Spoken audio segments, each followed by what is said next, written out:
A long time ago, there were two brothers, one named True and the other named Untrue. And True was a good and honest young man. And Untrue, well, not so much. And as the boys grew, they lived with their old, poor, widowed mother, and she had to send them out into the world to make their own way, their own living. And so the boys took the only thing their mother had to give them. Each of them had a kerchief with food in it.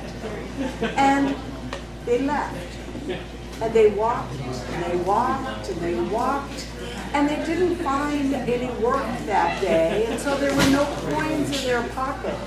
And so the only place they could lay their heads that night was just off of the road they'd walked on all day. Well, they'd walked a long time, and they were hungry, and Untrue said to his brother, why don't we eat from your kerchief tonight? And when your food is gone, well, then we'll eat from mine. And Untrue agreed that sounded reasonable to him. And he opened his kerchief, and of course his brother, Untrue, took all the best morsels and left the crumbs for True. But they ate until they weren't hungry any longer, and then they lay down and slept. And when they woke in the morning to the sound of the birds, well, it was time to break their fast. And again, they opened True's package of food, and they ate, and they filled their bellies, and then they began to walk. They walked, and they walked, and they walked, and again they found no work that day, and there were no coins in their pocket. And so, again, they found themselves sleeping by the side of the road. And they took True's kerchief, and between the two of them, they polished off the rest of the food. But no worries, Untrue still had his package. Well, in the morning as they woke and decided it was time to break their fast, True said to his brother, well, let's see what Mother has given you. Perhaps it's different than what was in mine. And Untrue said, this food is mine. This is mine. I don't have any intention of sharing it. And True looked really puzzled. But you said, oh, you foolish, foolish boy, if you thought that I was going to share my food with you, no, go hungry for all I care. Oh, that made his brother angry. True lashed out verbally and said, Untrue by nature, untrue in truth. I can't trust you. No one can trust what you say. They never have and they never will. Oh, those were fighting words to Untrue, and he attacked his brother, hitting and punching and kicking until he gouged out True's eyes. There, said Untrue, there. Just see how you can tell who's true and untrue, and when you're blind as a buzzard. And Untrue left. He left his brother there. And True had no option. He had no food. He had no work. He couldn't see where he was going. But all day he stumbled through the forest, tripping over the vines and the fallen branches.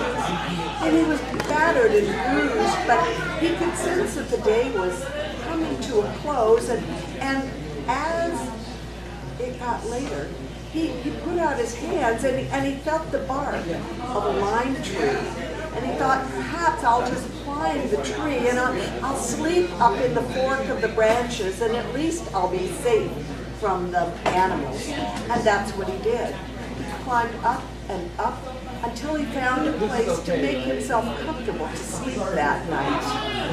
And as he was close to dozing off, even though his stomach was rumbling, he heard noises. He heard something lumbering into that clearing, and the tree began to shake slightly as though a great creature was scratching its back on the bark of the lime tree. And soon he heard two more animals arrive. And the first animal said, "Welcome, welcome, Gray Wolf and Red Fox, and welcome to you too, Brother Bear," came their reply. "It is good to meet again on St. John's Eve." And why, back then, the animals celebrated the birth of St. John the Baptist just as we do today. And so the three of them built a small bonfire, and then they sat, and each ate from the food that they had brought themselves. And they shared their drinks, and when they were satisfied, one of them said, "Perhaps we should have a story." And Bear, who thought he was in charge because he was bigger than the others, he began. He said, "Those foolish people, those foolish men, if only the king knew about this tree and the magic it holds, why he could cure his coming blindness. For if you were to take the dew off of the leaves first thing in the morning and rub it on your eyes, why, he would regain all of his sight." "Oh, that's not the only thing they don't know," said Gray Wolf. "They don't know that the reason that the king's orchard does not bear so much as even a crab apple is because there's a gold chain buried around the perimeter. 3 times it circles the orchard, and if someone was to dig it up, why, the orchard would bear fruit once again." "Ah, that is not the only thing they don't know," said Red Fox. "The king has a daughter, and she has been mute for a full year.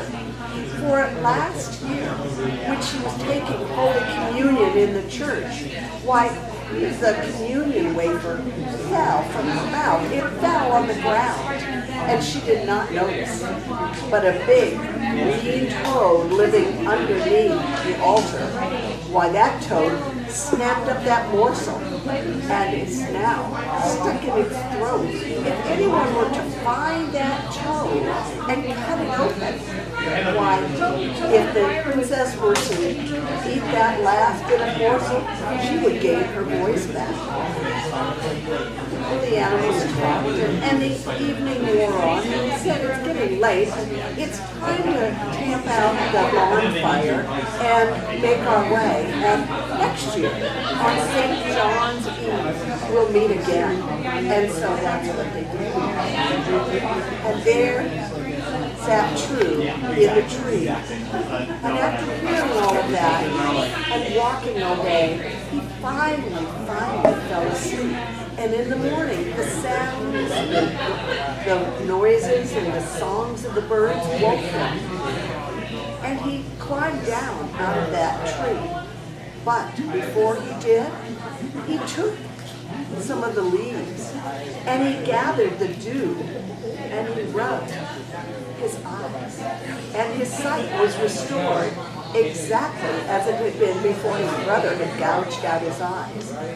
And so True made his way through the kingdom to the castle, and he asked for work and maybe a little food to eat.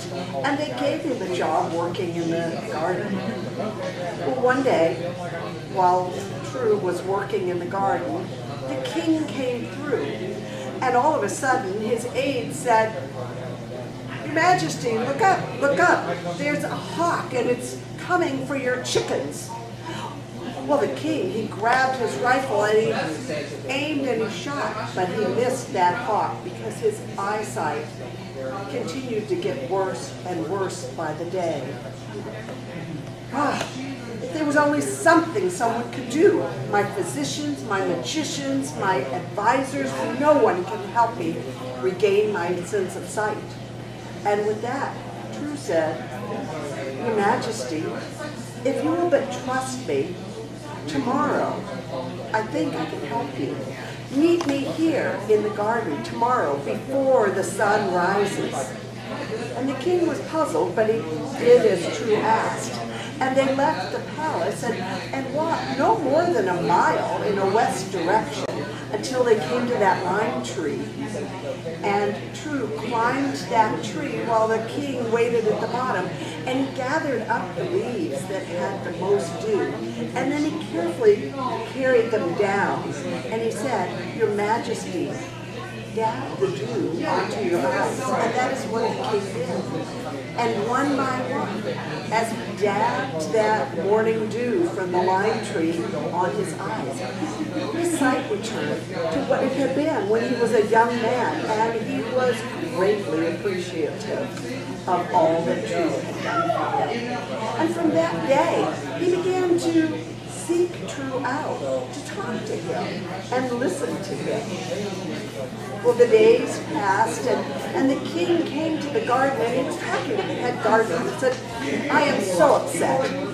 This orchard, I have the very best land for it, and I have enough sun, and I have enough water, and yet I cannot get even so much as a crabapple from my orchard trees." And True said, "Your Majesty, perhaps I can help." And he had the king's ear. "Your Majesty, if you will give me 3 men with shovels and let me keep what we find, I think I can solve your problem." And the very next morning, 3 of the men from the castle, with their big shovels, went with True, and they began to dig a ditch around the perimeter of the orchard. And they dug, and they dug, and by mid-morning, they were down this far, and True told them to stop, for he saw what he was looking for. It was a gold chain. And True took the end and walked the perimeter of the orchard 3 times, wrapping that gold chain around his arm. And you know, a week later, the trees all began to bud. And weeks after that, they all began to put out fruit. And within another month, the king's orchard was filled with oranges and apples and pears, the likes no one ever had enjoyed before. And the king was so happy. He let True keep the gold chain. And now, True was as rich as the king. But the king was still unhappy, for one day his beautiful daughter, the princess, came walking through the garden, and the king said, "Oh, my sweet daughter, I've not heard her voice for over a year. My physicians, my magicians, no one can find the key to giving her back her voice." And True said, "Your Majesty, give me 2 strong men, and I think I can solve your problem."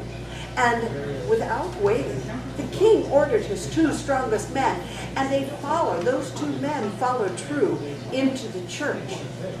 And at the front of the church was a big, old, and very heavy altar.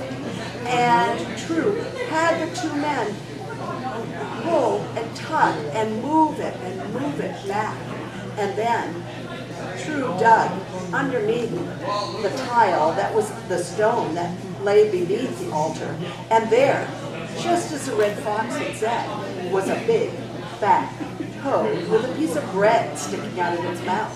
Well, True grabbed up the toad and took it out of the church and slid it from navel to nose, and took out that piece of communion wafer and took it to the king. And he said, "Give this to your daughter. Have her eat this." And when she did,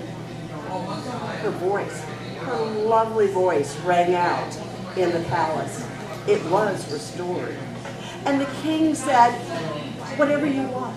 You may have whatever it is your heart desires. You can have half of my kingdom. And you can marry my daughter." Well, if she agrees. And the princess looked at True, and she looked into his heart, and she agreed that she wanted to marry him. And so it wasn't long before they were married, and the wedding feast was a sight to behold. And as the villagers and the king and the princess and True were celebrating, a beggar came into the room. And people started to back up because he was dirty. He didn't smell very good. And they were going to send him away. He said, all I want is just a little something to eat. And when True saw him, he smiled and he walked over. He said, do you know me? The man said, no. No. How would someone in my position ever meet somebody in your position? You own half of the kingdom. You're richer than the king. No. And that's when True reached into his pocket and pulled out the kerchief he'd never let go of. And he showed it to the young man and he said, Untrue, I'm your brother. Now eat. And when you're done eating, I have something to share with you. And so Untrue sat and he ate his fill. And when he was done, True said, if you want to change your luck, tomorrow, walk west, not more than a mile from the palace, and you'll find a lime tree. Tomorrow is St. John's Eve. Climb that lime tree, sit in the fork of the tree, and listen to what you can hear. And so Untrue did. And he sat in that tree, and one by one, bear and wolf and red fox came, and they sat underneath the tree, and they lit a small bonfire. And they ate the food that each had brought themselves, and they shared their drinks. And then one said, why don't we share a story? No, said Bear. Last year, someone hurt us. Someone took our secrets, and this year we will not share any more secrets. And when the celebrating was done of the birth of St. John the Baptist, why they tamped the fire down, and they each went on their own way, agreeing to meet a year from that day. And in the morning, when Untrue climbed down from the tree, why, he was no worse off than he had been, but he was also no better off than he had been. And that's the story of True and Untrue.